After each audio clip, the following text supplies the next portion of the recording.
Okay, YouTube Gen X, what's going on? I may do a separate video, but for me, I've been doing a lot of thinking about, was integration the best thing that we could have done? And after long hours of debate, I say yes. Yes in the sense that we shouldn't have done it, or yes in the sense that if we had no choice, we could have did things differently, as opposed to just moving off of good faith and hope and prayer and really being on some like, okay, but in order for this to happen, what do we have to be looking for legally, financially, economically, politically, as opposed to saying that, hey, if we do it in good faith, all that's going to be taken care of. Economics will be taken care of. Legal protection will be taken care of. Politics will be taken care of. A lot of bullshit. It was all done in good faith. And if we would have understood the rationale behind dominant white America's movement to want to end quote-unquote segregation, you can see how it was a bad move. Because for them, it wasn't done because it was morally correct. It wasn't done because now they found God and religion. They were already believing in God. The sad part about it is, for me personally, it took a white hippie professor to really, for me, open up my eyes to the rationale behind their movement and what was going on with America on a global level that prompted them to change. So it wasn't done because it was the right thing to do or because of some love or concern for Black America. But overall, like I said before, it's the worst thing we could have done, especially when you look at how we did it. Now, your naysayers will say, well, what about the opportunities that were opened up because of integration? And my response to that is that those opportunities would have been there if we would have stuck to our guns. Now, you can do a basic search. I've had the opportunity to actually speak with people, older Black folks, right, elderly Black folks that have, seen it all, right, who have talked about, yes, we had Black townships. They were small. Were they like those of white folks? No. But at one point in time, those white folks had townships similar to ours that grew and fucking developed. So yes, we were behind them, but for those people, those older Black folks, mind you, they had every reason to believe that their cities, their townships could have grown into towns and larger cities or whatever in due time. I've talked to older, elderly Black folks that have said, growing up as a kid, if you were sick, you saw somebody who was Black. Whatever you needed, you saw somebody who was Black. It is what it is. We took care of our own. Was it the greatest thing ever? No. Right? We had, banking. Obviously not what, we have today, but we had, ways of doing banking, ways of raising capital, ways of getting this and that done. We had that. I had one older gentleman tell me that, it wasn't until later on in life, after segregation, that he really saw, non-Black people for the first time in his life. And they're doing okay. So I have every reason to believe that those small townships would have grown and developed into bigger towns and cities where you need all sorts of different occupations and jobs which could have been controlled and ran by Black folks. In the same way you have these small townships that, white people create or founded or whatever that grew into bigger cities where now, guess what? The more prominent business owners, the more prominent people in the community tend to be people with deep roots. Yes, our family has been here for 5 generations or whatever, and they control all the economic power. We could have had that as well. Now, going back to what I said before about those opportunities would have been there regardless, white America, especially the powers that be, understand that you have to act accordingly when you have a group that has economic power. especially when you look at how that translates into voting power. So whether you like them or not, whether you detest them or not, you have to act accordingly. It's the same shit that we have with the whole gay and lesbian community. A lot of people dislike them from a religious standpoint, but what? We fucking respect them, right?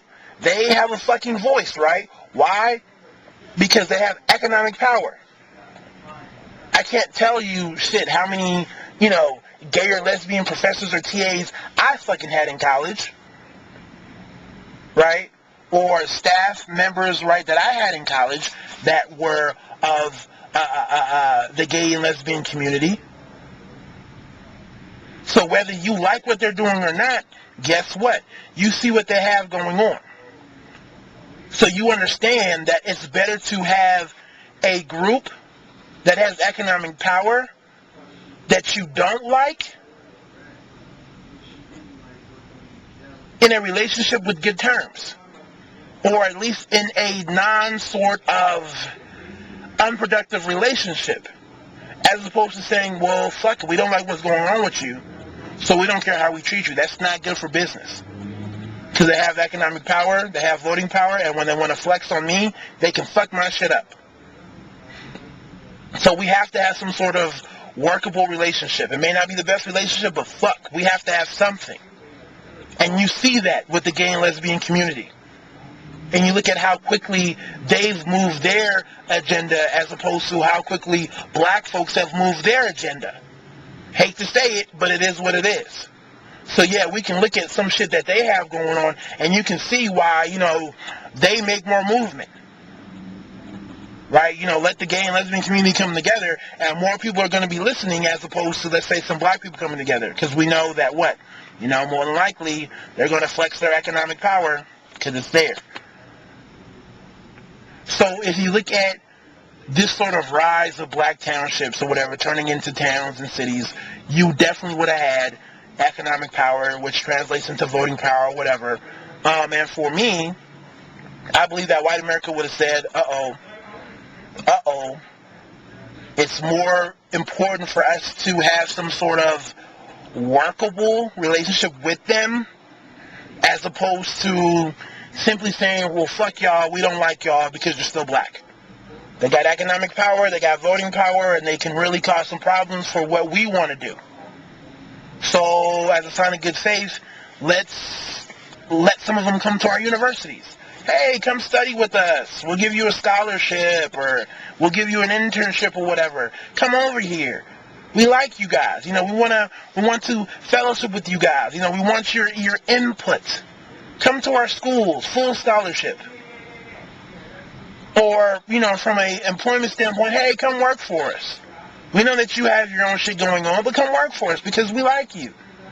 Right? We want to give you a job, or, we want your input. We like what you bring to the table. Hey, come work for us. And as a sign of good faith, they would hope that we saw that and said, hey, we can get along. Yeah, okay, we can get along. We like the fact that, some of us can go study there or come, work for you guys over there, even though we have our own. A sign of good faith. So we would have had those opportunities, those same academic and professional opportunities that people will say, well, what happens to those if we took away integration? Well, they would have been there. I mean, you look at, let's say, you're Chinese. I can't tell you how many departments I've seen in different colleges and universities that target, right, Chinese students in terms of, hey, we want you to come study at our school. We have special dorms for you. We have special classes for you. We have a faculty that's dedicated to your needs, right? We have special housing accommodations for you, right? We have special admission policies for you because we want you to come study at our school. Come study, where they put more money into programs like that as opposed to programs reaching out to the local lower income inner city area that's 10 miles away. Right? They put more money into those international sort of recruitment ventures. Or when you look at the whole idea of, hey, come work for me, here's an internship or whatever, Why would they do that? Because it's morally correct? Because they love Chinese people? No. They understand, right, what China has going on in terms of economic power, politics, whatever you want to call it. They understand. So as they sign a good faith, look, America can say, hey, you know, we got Chinese kids over here studying as well. We like you guys. We're cool. Hey, some of you guys work for us. We're not the enemy. Hey, well, let's have a workable relationship. Look what's going on. Hey, we have people over there. You guys have people over here. Let's negotiate. Let's talk. Regardless if they like China or Chinese, regardless of religion. So yeah, I do believe that black folks would have had a similar relationship like that, because you have that respect and that fear. Once again, for me, in a situation like this, those terms are interchangeable. Yeah. Yeah, we want Malik and Keisha to come study over here. Hey, here's a scholarship. Hey, come through. Hey, yeah. Here's a job. Yeah. See, look, let's talk. Let's partner up. Hey, you know, an election is coming up. Hey, black people, you know, give me your vote or whatever. But on that serious sort of tip, you know, now you look at, let's get the black folk. To me, it's a joke. Right, because they know that, you know, black folks have no economic power, so you can say or do whatever, what's going to happen? At best, they're going to complain or whatever, but status quo is normal. But yeah, if we had that sort of, look, they got economic power, so, you know, let's act accordingly, we would have been alright. So that's my video. This is what it is. I'll take it easy. God bless.